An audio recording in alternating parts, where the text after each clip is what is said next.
For three, two, one, we are live. This is 2OF Entertainment.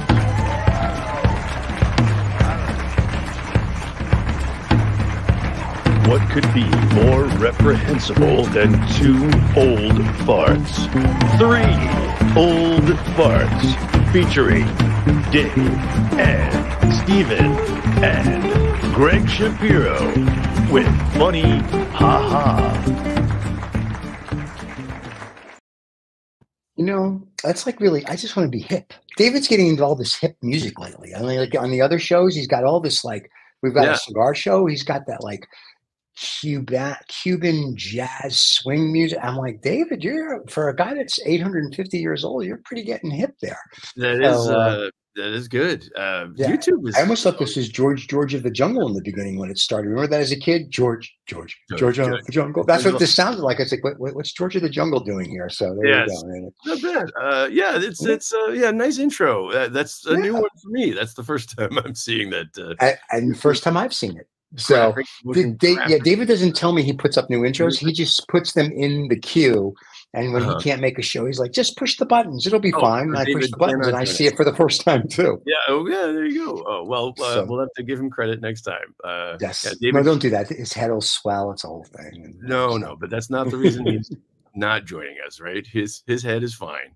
His head is fine. His partner's hand had to get an operation. Oh, and so she apparently can't drive, but she's a woman. Can she really drive? But anyway, so send your cards and letters to David. Anyway, his partner's name is Annette. Annette can't drive, so David has to pick her up from work and drive her home. And so that's the time of the show. Terrible. So, when her hand is good, she drives drives a electric bike. And he was telling me, for her to get home on the electric bike, we talked this morning. He was saying to give her to get home and to work on the electric bike, 15 minutes. I go, cool. I go, what's wrong with the car? 45 minutes. I see what's wrong with the car. So I would be like, yeah, she would take the electric bike, but apparently because of the cast, she can't brake. And as I told him, braking, overrated. But no one listens to me. I mean, come on, seriously. I can't drive 55. That's right. Yeah, kilometers per hour. So how have you been? Good and or great. I just spent a week in France. Excuse me. At a little farmhouse. So communing with nature. Did you get chocolate from the soldiers and nylons and stuff? Oh yes. Really? I say France is your first association is World War II. World War II, yeah. Why not? I mean, if I say a little farmhouse in France, okay. Yeah. The Olympics. If you would have said you were in Paris, it was a whole nother thing. But you're like, I'm in a farmhouse in France. I'm like, fair enough. Sure, I've seen the movies. Right. Indeed. We were in hiding. Okay. But I think I might have mentioned this before, but anyway, yes, we are lucky enough to have friends in France who let us know that they're basically giving away this old farmhouse with a hole in the roof. So wow, we bought it for a song. Congratulations. And a dance. It was a lot of work, but so we're there trying to take time off in a bit of nature, very nice. Which my wife basically her hand is fine, so she uses the weed whacker to cut down as much nature as she can. Me, I got to gather up all of the cuttings, and apparently there are some stinging nettles in there, which I got caught in my scarf. So anyway, now I have basically burn wounds from commuting with nature. Wow. This is why when people said to me, do I like going camping? And I said, yes, I will slum it at a Hilton. Yeah. So my camping is a little different than commuting with nature. Yeah. I'm like, is there an outside place to smoke cigars? And they're like, yes. I'm like, good. I'm commuting with nature. We're good. Yeah. You're like man or bear. Neither. That's right. Yeah. It's like, so, but that's very cool. A farmhouse in France. I like that. And so now you have a new, yeah. Well, it's good. We're trying to live off grid a bit. You know, Okay. we're thinking about how to do that. It's easier when you have, I don't know, when you're not there as much and you don't have to be like working the whole time. So Okay, so here's my stupid questions because we have yeah, stuff property outside the U.S., so I know how okay, the countries that we have stuff work. But France, yeah. socialist bastards that they are.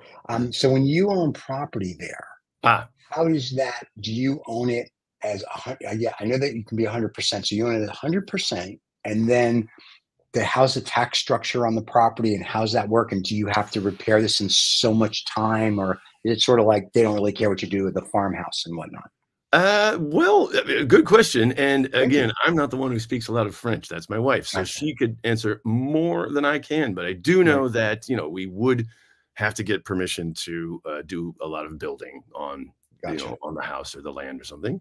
All But right. other than that, yeah, certainly where it's different Gotcha. per region, I think as well. But where we are located, it's really, I think, one of the least densely populated regions in all of France. There's like that diagonal stripe through the middle from what, Right. northeast to southwest, low population. So that's Wow. why we chose that spot. Very nice. I'm very excited for you. I can't wait to no, so Yeah, it's the farmhouse, and is the residency in the farmhouse, or is there a residency and a farmhouse? we're yeah, no, well, it's a house that there's sort of like three buildings, and one of them is a working, like, well, is an occupied farmhouse, and Okay. they have land, and Oh wow. they're kind of retired, but it's basically a kind of a working farm. There's a barn Okay. in the middle, and then there's a house on the other end, and that's where we are.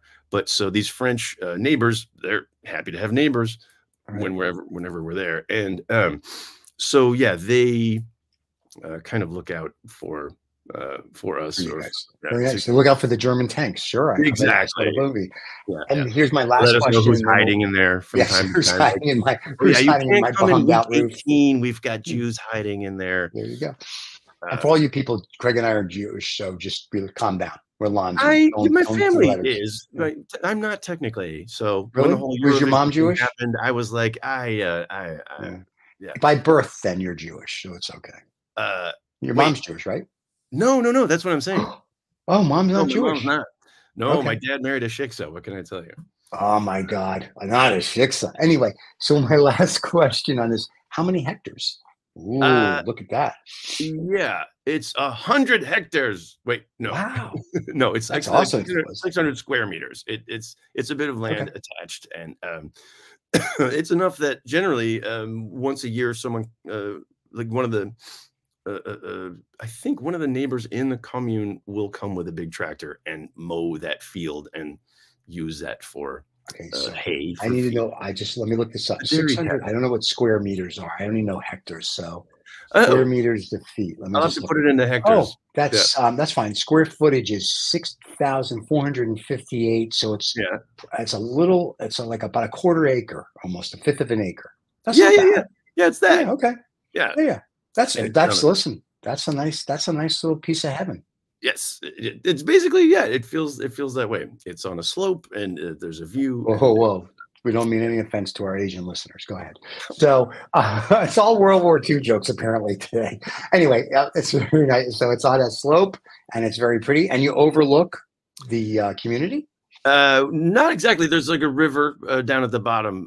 We're on the Oh, edge, and we look okay, away from the community. Basically, gotcha. yeah. We don't We want should know. community. We have I enough know of that's that where crazy. we are. And honestly, yeah.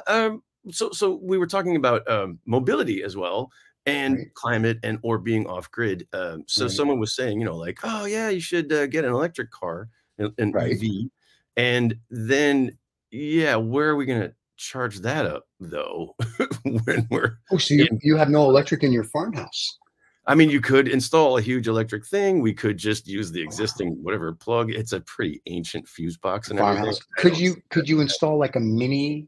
We had a guy on that talked about his mini Yeah. windmill, or Uh-huh. depending on Oh, the stream, depending how yeah. close you are, you could actually run it with the Yeah. water from the stream, right? I do, yeah, these are great options, honestly. We haven't even gotten that far yet. Okay, gotcha. Or there could be a municipal charging station somewhere in the town, and there's not. Right. Haven't extended that far in France. The only reason I know about any of this is we used to do back in the day deals we did mini hydro deals in Eastern Europe. Well, what is that mini hydro? They're called mini hydros, and what they do is they produce enough power, whether it's for a farmhouse or for a small community. Right. And then there's the new condensed windmills that just look like just paper that's in a twirl. Yeah. And you can buy one and stick it on your land or your roof or whatever the community will let you, and it'll generate usually enough power to run your farm. Right. I mean, well, not solar, but the wind. Yeah. And if you combine it, I guess there are more and more solar panels even out in the country where we are in France. That'll cover the roof and the hole. So you're good. Oh, I mean, a lot of these animal sheds, it's a lot of grassland and or livestock out there. So, but when they do have sheds, there's a lot of roof and roof space. So that's where the solar panels will end up. Sometimes even getting closer to a slightly bigger town, you'll see, again, like hillsides that are covered with solar panels as well. Very cool. Anyway, but sorry, I was trying to get back to the idea of mobility with a bike, with an e-bike or something. A car might not be enough. A car might require too much, juice, power. But yeah, maybe an e-bike could be enough to get into town, get some groceries, and come back. It's basically like we do I have to do groceries today for the week. I'm gonna do that by bike. There you go. But you don't use an e-bike there though. Do you use like a real bike? No, we never have gotten around to an e-bike. Not so far, but they're fun. It's like biking with superpowers. I know, right? I have a buddy who has one, and I used to cycle many, many billions of years ago. And he said to me, "You should try this." And I said, "Okay." And I'm getting on it like I'm getting on a cycle to go like race. And he's like, no. He goes, just relax. He says, think of a motorcycle. Just turn the little handle. I'm like, oh, okay. And it was very cool to do like 30 miles an hour. And I'm like, all right. It's like when we were kids, people had mopeds. And it was the same type of thing. And I was like, okay, so this is just a cooler version of a moped. And the tires on this thing are like these mega tires. Oh, the fat bike kind of. They have really fat wheels. And I'm thinking, I literally run over a small family of 6 and be fine. So I guess it's awesome.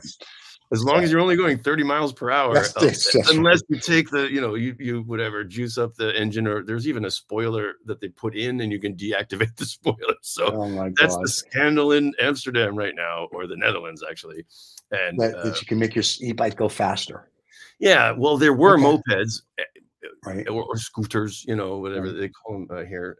But those were by law forced onto the street with off of the bike path. Like they go to such great lengths to increase the infrastructure in Amsterdam and the Netherlands, to make bike paths that are just for bikes. And then someone develops a scooter, like, I'll go on the bike path too.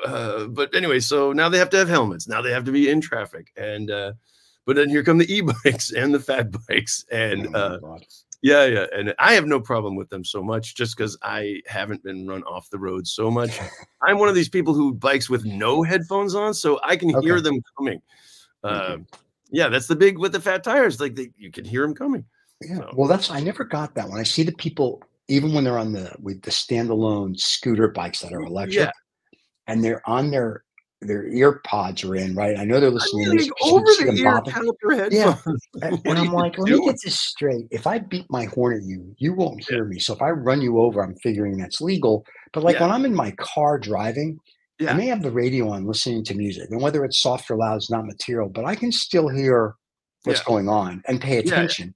These people, they're oblivious. I've seen them literally run. I'm thinking to myself, if you get hit, something called noise canceling, like I'm the noise. You deserve it. Canceling, and I'm telling you, you're in danger. Yeah, but I don't get that. No. That's the next. I mean, there ought to be a law, and then there ought to be enforcing that law. It's sometimes I find that police, I think the police do globally. I guess from the police I've run into over the years, do a wonderful job. The police lately, you've run into. well, I Elaborate. mean, like if as a citizen of like, if they're very nice with directions, they're very nice, they're very this. Okay. But what I have found over the years Yeah. in Austin, that I don't see them, how do I put this nicely? They're police, Yeah. but I'm used to the New York City cop, like, with the nightstick that said you go ask for directions and he beats you because then he gives it to you. And I'm like, no, that's a cop. Where in Austin, it seems it just takes them all. I mean, we literally called, this has to be a year ago. We called 911 because there was an issue. And I'm like, 911. 92 seconds later, someone answered the phone. And I'm thinking to myself, someone got to your house. Handled this. That's when they answered the phone.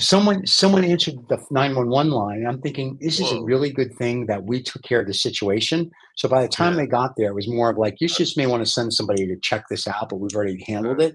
But I was sort of like 90 seconds. It was like 5:30 in the morning. I'm like, it took you 90 seconds. If this is a real emergency, as they would say, people are dead. I'm like, but we're from New York. We handle things. We're good. Right. So, and in New York, where they said 911 is a joke back in the early 90s. But they also though have 57 police officers on every corner. Like I was just in New York last week in New York City. Are you kidding? Oh my God. Yeah. There's cops on every corner. There's cops in the subway. We stayed in Brooklyn at the Brooklyn Marriott. It was close to where we needed to be for me.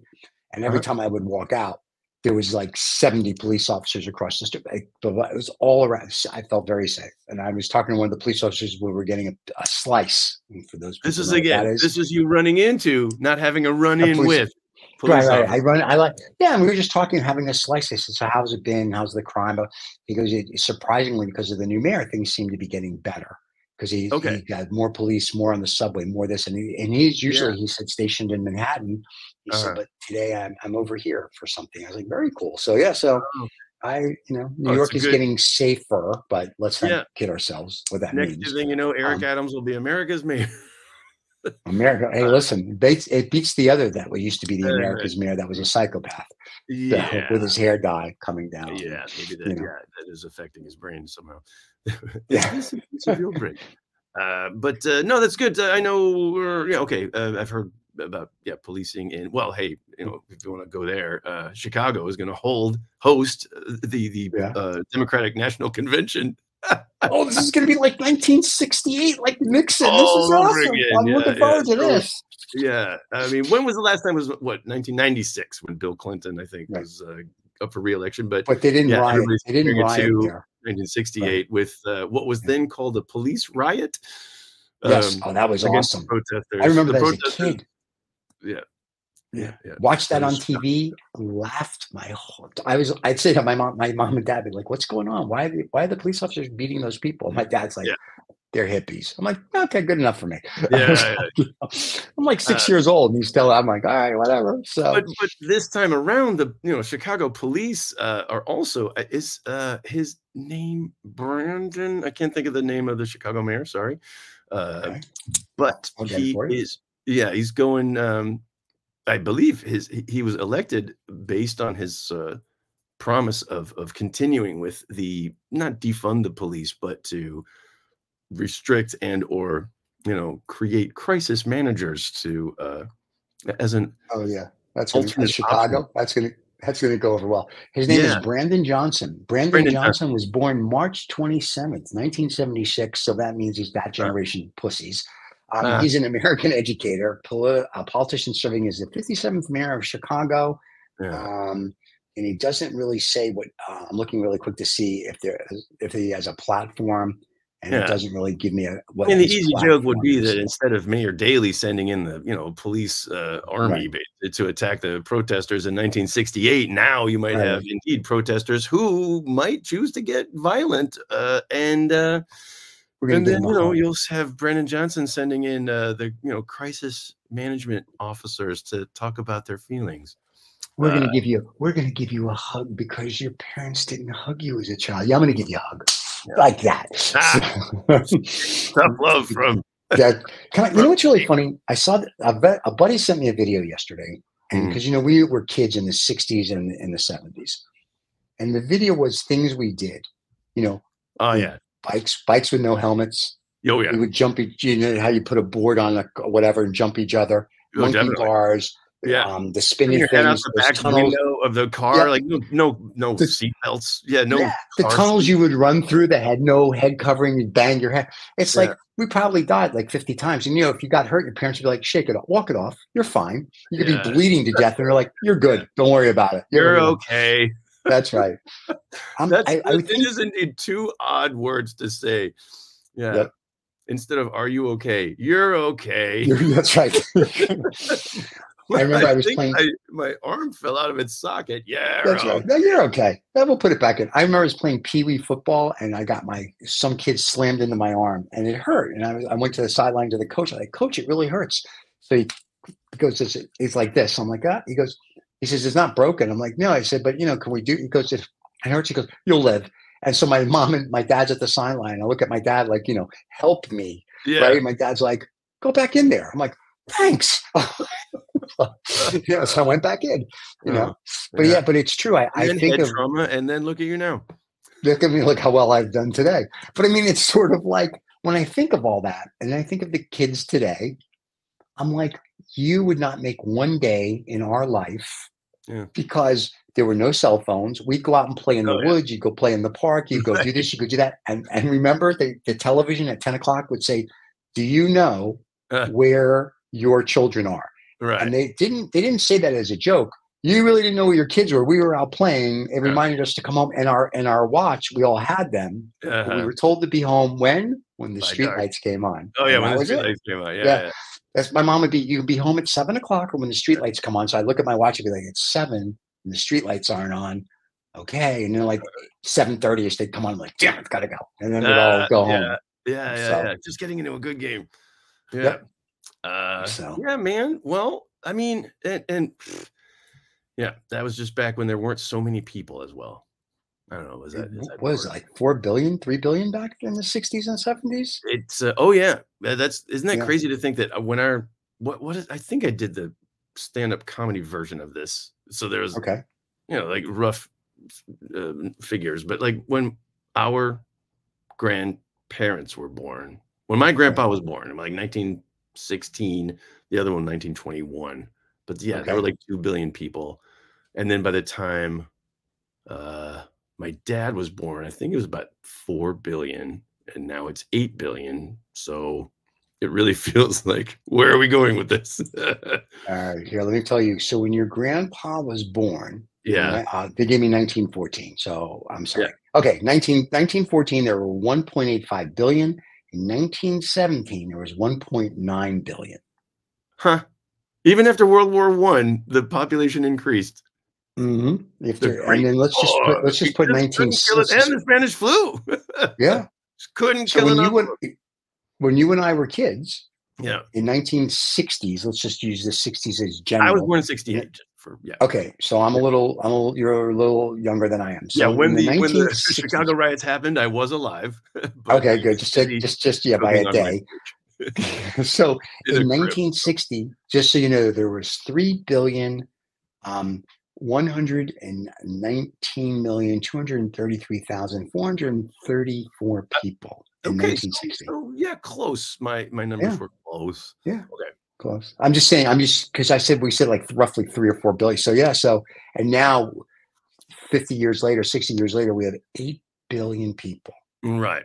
Feels which is crazy. Yeah. And we're all breathing out carbon emissions, and there are just too many of us. And we're all gonna die. Yes. Well, and everybody's living longer as well. That's true. Which is, in a way, isn't that great? Depends on the person. Yeah. No, it is really remarkable, if you look at our world in data, that's most of what I'm looking for is like stuff that's better than you would expect. But indeed, like, poverty is decreased, education levels have increased, hunger and starvation have actually decreased, and longevity, life expectancy has gone up since our grandparents were born. it's huge. It's gone up hugely. It's huge. What's really funny, all my grandparents lived to be in their late 80s or 90s. Okay. My mom, who passed a few years ago, she lived to be 97. Wow. And this would have been the year she would have been 100. And I always joked with her. I'd say, listen, if you can get to 2024, yeah, you're going to be on the Today Show with Al Roker. Hey. And she would just look at me like, if it's like, she's like, it's a good thing I'm old and I can't kill you. Just because that would always be the joke.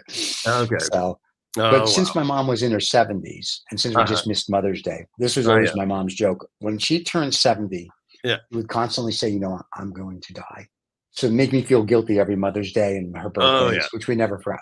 I could be dead. So about the 5th year into it, her and my stepfather and I were all at breakfast or brunch or something. And she said, you know, I could die. I could be dead at any moment. And I looked at her, I said, listen, stop talking about it and get it over with. Let's go. Chop, chop, speed this up, this process. Yeah. So when she was finally actually dying, she looked at me and she goes, I told you. And I was like, classic. I'm thinking to myself, 27 years later. So, you know, but it was very cute. She still had her humor to the last breath. So it was very cool. A special shout out to the dead moms. Yes. Mother's Day without your mom. They're always here in your heart, wherever. Well, and eat your food. Eat your food. Finish your food. Eat your vegetables. That was the other thing when we were kids. But the amount of not just longevity, but the amount of times that we've been that humanity is supposed to have run out of food, and we still haven't. Apparently, we could still. But is that because I think we technically, if you will, we haven't run out as chemicals, because if you look at all the food today, it's basically it's just a bunch of chemicals they feed you, more than when you and I were kids, because we were pretty close in age. When your mom gave you broccoli or corn or peas or whatever, it was like real broccoli, real corn, real peas, even Velveeta cheese for whatever that was. It was still almost real cheese, right? Yeah. Today, when you look at this stuff, so full of nutrition, we had to, eat lots of BHT or things that are now banned. Banned, right? Number 2. But we were healthier back then, and now they're filling us full of chemicals. So I'm not sure, how that's working. Like I was reading stuff. And they were saying, oh, your food has this and it has that and it has this. And I'm like, but they don't know. Like they have this new pill now that makes fat people skinny, right? And they're like, we don't know the long-term side effect. And I'm like, what the? But we think they're gonna eat. We're gonna eat less. I mean, like it's like speed. Oh yeah. So it's the new OxyContin, but this time it's Denmark getting rich off of it. It's just a different world, and I mean this, I guess maybe in a nice sense, in the stupidest way. I don't think nobody thinks. They just, like we've talked about, they take everything from TikTok and whatever. And I'm like, that's crazy. And I know the whole show's on climate and whatnot. So, but the one thing we did talk about before the show, which we were going to bring up, is I just told Greg I was reading an article in the Financial Times this morning. Yes. And the article said that a lot of banks are like, we're kind of done with this carbon stuff and this, because we're not making money. We're not getting paybacks. It's like, there's neutral carbon bonds and there's oil bond and a gas. They're like, we're good. Like we're done. We're going to go back to the old ways because it's not paying off. Fossil fuels, it's our comfort zone. That's what we know. And I get it as well. Fossil fuels are uniquely scalable. And I understand from reading that book I was talking about last time, Not the End of the World, by the woman attached to the Our World in Data project. But talking about how if you would go to, the huge change that we desperately need, to limit to keep the global temperature at something reasonable, then that would have huge consequences economically, and it would actually punish a lot of the most vulnerable people on the planet. So, and indeed, we were talking about food and agriculture. I guess we don't talk enough about how. I have a couple little examples to go here to get to, but how wait for it. Oh yeah, I guess fossil fuels have helped with agricultural developments and keeping us all fed. We don't talk enough about how just farm equipment is generally powered by fossil fuels. But also, I have not thought enough about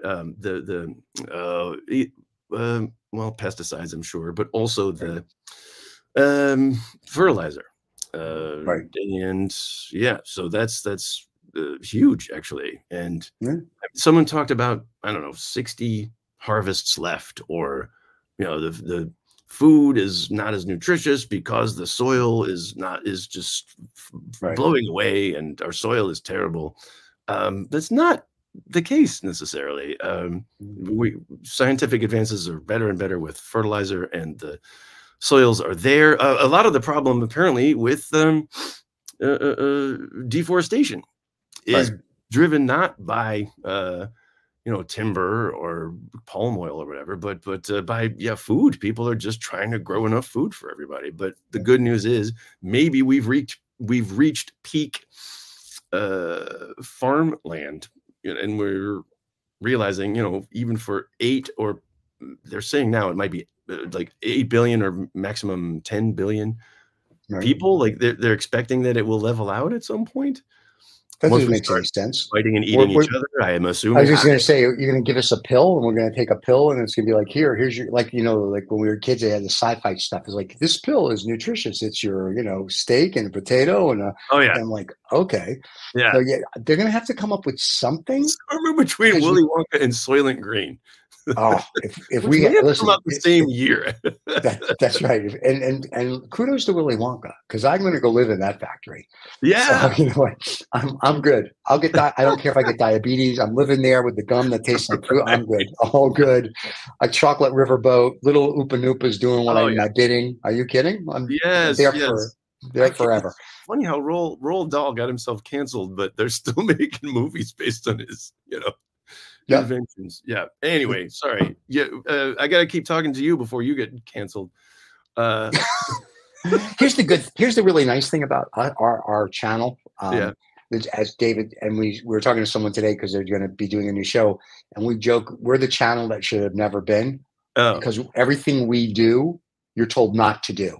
Like you're supposed to have one show, do this, and we have 25 shows, a whole bunch of different hosts like you, which we greatly appreciate and love. And we put out like 50 shorts a day. Everything you're not supposed to do on YouTube, which all these gurus say, we do.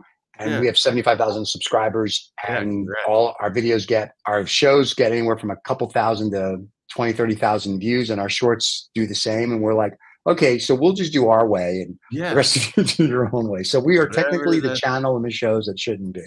But we can't get canceled. We own the network. Yeah, right. So we're good.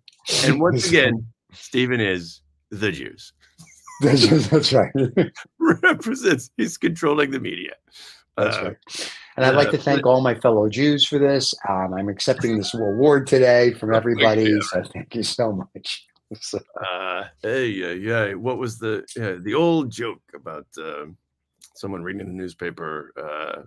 You know, like you're reading the worst tabloid. You know, they say the worst things about the Jewish people. Yeah, but according to this, we control all the banks, we control all the media, we control all the globalist, you know, universities. And it's true, and that's why, like, apparently, media and the banks, it's a lot of apparently that's why they're mad at us at all the universities when the kids protest, and they're all for the Palestinians, and we're like, that's awesome, but there's what about Russia, and what about North Korea, and like, there's other people to hate other than us. I mean, granted, we own everything. Don't need to go there, but that's right. Talking about agriculture and feeding everybody, I had a conversation with someone from Doctors Without Borders. Oh wow! That was 2 weeks ago, because I was doing the climate show there.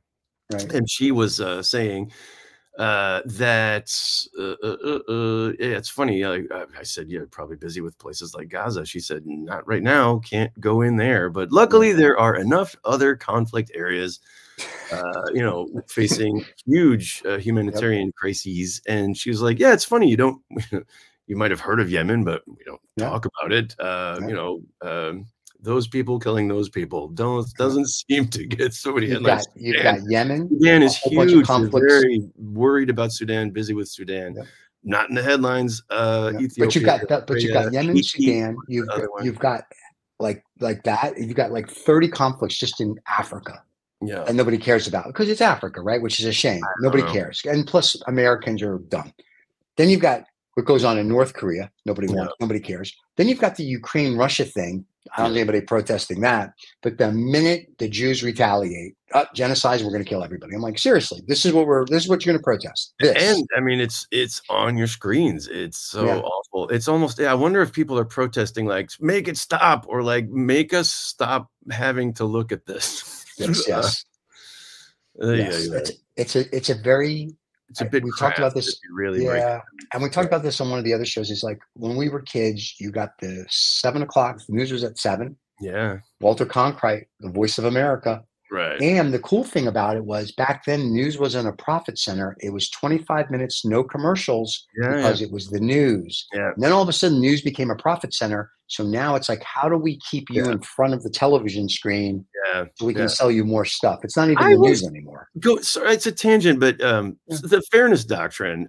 Remember how that was part of? I think it's FCC in America, so the Federal Communications Commission, right? And they were able to mandate, at least on broadcast television, that you have to say things that are provably true. You have to be at least a bit of equal time for politically for a position, and then came cable news. So basically, so much for that. The fairness doctrine still does not apply to cable news. And someone was probably Vox.com or something was writing about what effect it might have if we could extend the fairness doctrine to cable news. But then again, now there's a new medium. Now there's TikTok or whatever streaming stuff. So misinformation abounds. And it's always good to, it's funny when I hear people say things that I don't agree with. I'm interested, where did you hear that? Is a favorite follow-up of mine. Because like in a way it's saying like, are you for real? Like, did you check that source at all? And B, I'm curious. I am aware of a filter bubble, and I do think that I'm not getting, the whole story from just my favorite sources. So I don't know. I think that's always a healthy follow-up question that we don't hear enough. Oh, where'd you hear that? What are your favorite sources for news? Anyway, well, when I read the papers in the morning, I read the Financial Times, and then weekly The Economist, the New York Times, and the Wall Street Journal. Right. So the New York. I'm the elitist right off the bat. But I figure if they all kind of tell me the same story. I'm like, hey, it must be somewhat true. And then I go kind of research it elsewhere. And the Financial Times, it seems so far, seems to still be, even though they're Nikkei owns them out of Japan, and the Nikkei is good, but there seems to be so far pretty much always in the middle. I mean, you can read different people talking about different things, but I'm like, okay, so I get my news, seems to be realistic. They're not exploiting one side or the other.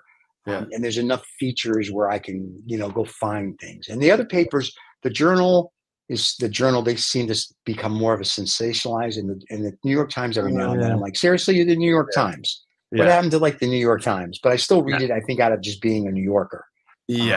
But The Economist still seems to be very like. I should subscribe again to The Economist, actually. The Economist is still The Economist. I read their stuff every day when it comes out. It's like A, B, C, D, E, F, G. We're done. Okay. They don't give you the boom. And I'm like, all right, so far so good. It's very dry, very British. Which I like. Because I don't want you to tell me anything. Like, I don't care what you think as a reporter. I want to know the facts.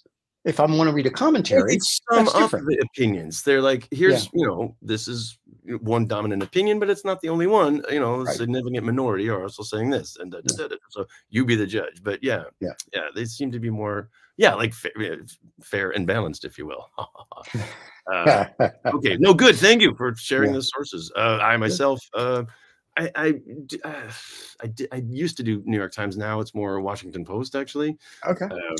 I have the AP over here, the Guardian. I will check from the UK, but then also a couple of my favorite news aggregators are the Next. What am I saying?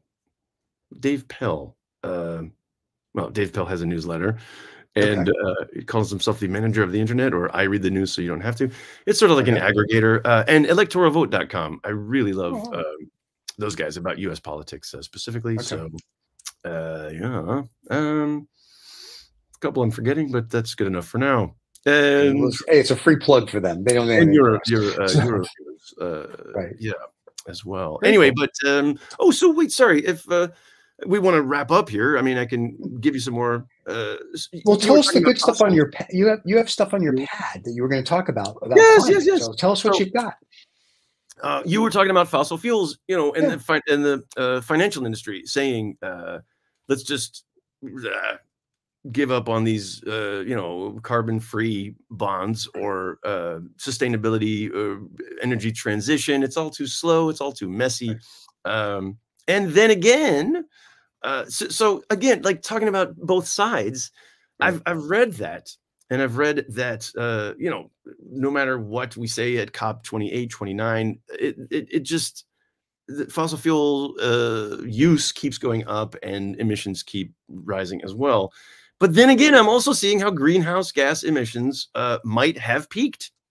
And then someone else was writing global electricity production hit 30%. Sorry, from renewables. Wow. So for the first time, yeah. And that's just, so I understand, solar and wind mostly.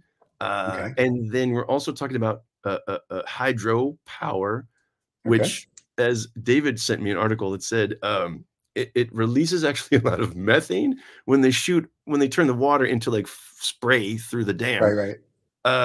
Yeah, the water has methane that releases a lot of methane. We don't talk about that enough. But anyway, solar and wind certainly highly dependent on, you know, China again, which is like, oh, by the way, we're using coal, and so our emissions are going off the charts. And there's nothing you can do, nothing you can say. Oh, you can recycle all the plastic you want. Which they say recycling plastic that's the biggest scam there is. Like every expert, they say that's a scam. 5% that they can. That's 95% virgin plastic. Since the 1970s, we haven't improved these numbers. That was a piece in the Washington Post I could share as well. And the other thing on China, really quick, China and the U.S. had a meeting, I think, on Monday, and they said that they're going to work together to try to lower the emissions and all this other stuff. And I'm like. I laugh every time I read that. I'm like, didn't you guys say this like 6 months ago and you're still not doing anything? I think they just like to put it in the press. China is, again, hugely busy with huge new, but again, for sustainability, for solar panels, you need China. For, you know, lithium, for batteries, you need China. But so here's some of the new stuff. And it's a lot all at once, all at the end here. But geothermal, there are new advances in geothermal, apparently. Very cool. You can drill all the way down into the magma and get huge amounts of heat, where, you know, enough, if you drill deep enough, you can have all the, I don't know, energy, the heat or of like a nuclear power plant. Oh, wow. And and white gold is hydrogen that is, you know, either they're calling it white hydrogen or gold hydrogen, but it's just naturally occurring deposits of hydrogen. We still don't even know where is this stuff. We don't have the equipment to detect it properly, but they found a huge, you know, pocket in France. We talked about that last time. They're finding it in the United States now as well. That is, I mean, it's clean burning. It's a huge new possibility. And for money. But sorry, we talked about nuclear. What do you know about the whole like SMRs and what is it, small modular reactors? I read some stories on it, but I don't know enough where I could tell US anybody is apparently anything. trying to ramp up to match China, to match Russia. It's another 3 Mile Island. Here we come on CNN. But so you know, 3 Mile Island was at scale, and Fukushima, you know, is scary enough that all of Germany decides to get rid of all their nuclear. And yet, if it's, you know, small, I think this story in CNN started out with a aircraft carrier parked off the Russian east coast by Japan, but they needed power in some Siberian town or city.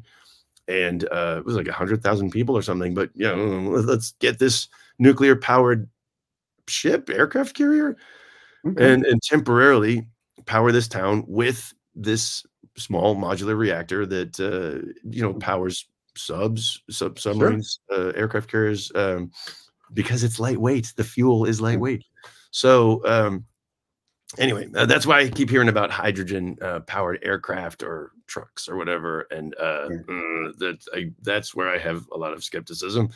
But anyway, yeah, no, I've read that this article was talking about how, well, I've seen, again, one article that said small modular reactors, like it could be big business for the U.S. economy.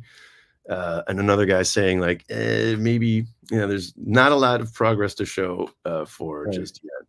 But again, possibilities, lots of possibilities. And the idea that maybe, even though the financial industry has said, yeah, we're done with sustainability, we're going back to fossil fuels, we may have already hit peak. I mean, 30% electricity production by renewables. I mean, that's where we got to that quicker than we thought, and maybe that's 50 good. Is closer than we think. So, I mean, like, yeah, the UN panel on climate change had to reevaluate their calculations, their numbers, I guess, their predictions, because the price and the availability of renewables came down so quickly. So, yeah. Anyway, that's a couple extra things that David sent along, but I think that's the outlook for now. It's positive. Yeah. Until we do the June show, and then the whole world's coming to an end. Then it looks like Biden is out, Trump is in. He is getting his $100 billion in funding from the oil executives. Wasn't that just last week? Yeah, that was well. It depends what happens with the trial. All the other trials, except for this one trial, Stormy Daniels, the hush money, is the only trial that's going to happen. All the other trials that like really matter apparently going to wait till after the election. And I'm thinking, if this was Obama, you would have had the trial the day after, but because it's Trump, that's a good way of putting it. Yeah, and I'm like, there's a lot wrong there, but okay. And Stormy Daniels, from the articles that I have read, held her own. Oh yeah, in court, in cross-exam, like she was not taking any crap from anybody. I'm like, okay. Yeah. I'm like, I'm good with this. We'll see what happens. Yeah, but you never know what 12 people are going to come up with. Yeah. Oh God, yeah, no, true. And Michael Cohen testified yesterday and more today. So I'm going to read. And apparently he did okay. The articles seem to say he did. They said okay, like Stormy Daniels. They were like, she kicked butt. I'm like, all right. Yeah. Cohen is Cohen, and it's kind of like Giuliani. Like, I don't really believe anything he says. Even if he had video of him doing something, I still wouldn't believe it. I'd be like, oh, was his AI or something? But it'll be interesting to see how that falls. And then, in a couple more months, we have, as I say, the election and the riot in Chicago coming up. So get your tickets early. Yeah, right. Yeah. For the convention. I wonder. Cool. Anyway, okay. Well, yeah. With that, I guess we're done whenever you are. It's your show. So then we are. The American flag. Before we go, where are you going to be between now and the next show so people can come? Well, I'll tell you. I am touring in just around the Netherlands.